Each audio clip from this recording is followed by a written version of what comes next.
அன்பிற்கும் மதிப்புக்கும் உரிய சபாநாயகர் அவர்களே, இலங்கை திருநாட்டிலே உயரிய சபையாக கருதப்படுகின்ற இந்த சபையின் பாராளுமன்ற உறுப்பினர் ஒருவர் தன் சக உறுப்பினர் ஒருவர் தொடர்பாக மிக மோசமாக மாவட்ட அபிவிருத்தி கூட்டங்களில் வார்த்தை பிரயோகங்கள் செய்தது தொடர்பான முறைப்பாடு. கடந்த டிசம்பர் மாதம் 26ஆம் தேதி யாழ் மாவட்ட ஒருங்கிணைப்பு குழு கூட்டம் கௌரவ அமைச்சரும் ஒருங்கிணைப்பு குழு தலைவருமாகிய ராமலிங்கம் சந்திரசேகர் தலைமையில் நடைபெற்றது. இந்த கூட்டத்தில் கௌரவ பாராளுமன்ற உறுப்பினர் சிவஞானம் ஸ்ரீதரன் அவர்களும் கௌரவ பாராளுமன்ற உறுப்பினர் கஜேந்திரகுமார் பொன்னம்பலம் அவர்களும் கலந்து கொண்டிருந்தார்கள். இந்த கூட்டம் மிகவும் இனிதாகவும் சிவனாகவும் கௌரவ அமைச்சர் அவர்களால் நடத்தப்பட்டிருந்த வேளை மாகாணத்திற்குரிய வைத்தியசாலைகளை மத்திக்கு கொடுப்பது தொடர்பான விவாதம் ஒன்று கௌரவ அமைச்சரினால் முன்னிலைப்படுத்தப்பட்டது. இதன்போது கௌரவ பாராளுமன்ற உறுப்பினர் கஜேந்திரகுமார் பொன்னம்பலம் அவர்கள் உரையாற்றிக் கொண்டிருந்த போது அது தொடர்பான கருத்து ஒன்றினை நான் சொல்ல முனைகையில் கௌரவ பாராளுமன்ற உறுப்பினரும் சிறப்புரிமை ஒழுக்காட்டு சபையின் உறுப்பினருமாகிய கௌரவ கஜேந்திரகுமார் அவர்கள் ஒருமையில் விழித்து மிக கேவலமாகவும் பொதுமக்களால் கேட்க முடியாததுமான வார்த்தை பிரயோகங்களை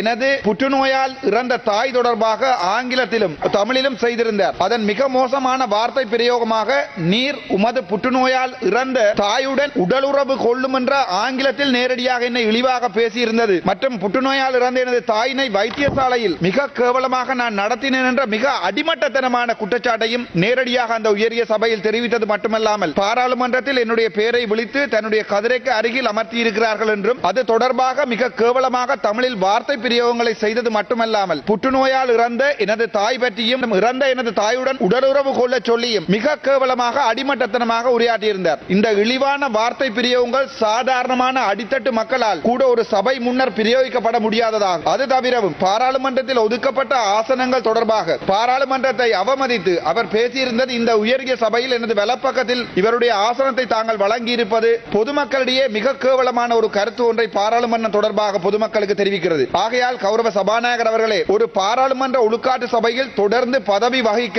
மேற்படி நபருக்கு இருக்கும் தகுதிகள் தொடர்பாக மிக ஆழமான ஐயப்பாடுகள் ஏற்படுகிறது. இந்த விடயம் தனியே பாராளுமன்ற உறுப்பினர் சிறப்புரிமை மட்டுமன்றி தமிழ் மக்களின் ஒட்டுமொத்த மரியாதையையும் கலாச்சாரத்தையும் மிக கேவலமான கேள்வி குறித்து உள்ளாக்கி இருக்கிறது. ஆகையால் கௌரவ சபாநாயகர் அவர்களே, இன்றிலிருந்து எனது கதிரையின் வலப்பக்கத்தில் இருக்கும் கௌரவ பாராளுமன்ற உறுப்பினர் கஜேந்திரகுமார் பொன்னம்பலம் அவர்களை வேறு இடத்துக்கு மாற்றுமாறும் அதே நேரத்தில் எனது தாயை பற்றியும் என்னை பற்றியும் மிக கேவலமான வார்த்தை பிரயோகங்கள் செய்தது எனது பாராளுமன்ற சிறப்புரிமையை மிகவும் ஆழமாக பாதிக்கிறது என்பதாலும் இது தொடர்பாக ஆராய்ந்து ஒழுங்குபடுத்த ஒழுக்காற்று மற்றும் சிறப்புரிமை சபைக்கு இந்த பாராளுமன்ற சிறப்புரிமை தொடர்பான வினாவினை ஆற்றுப்படுத்தும்படி கேட்டுக்கொள்கிறேன். மேலும் உடனடியாகவே எனது வலப்பக்கத்தில் இருக்கும் சம்பந்தப்பட்ட நபரை வேறொரு கதிரைக்கு மாற்றி தருமாறும் அன்போடு வேண்டிக் கொள்கிறேன். தொடர்ந்து இவர் எனது வலப்பக்கத்தில் இருப்பதால் ஏற்படும் பிரச்சனைகள் தொடர்பாக என்னால் பொறுப்பு கூற முடியாது இருக்கும் என்பதையும் இந்த உயர் சபைக்கு நான் தெரிவிக்க விரும்புகிறேன். அது தவிர ஒரு ஒழுக்கமற்ற பண்பற்ற ஒரு நபர் 20 வருடங்கள் இந்த பாராளுமன்றத்தில் இருந்திருக்கிறார் என்பதையும் அதே நேரத்திலே இந்த நபர் தொடர்ந்து பாராளுமன்ற சிறப்புரிமை குழு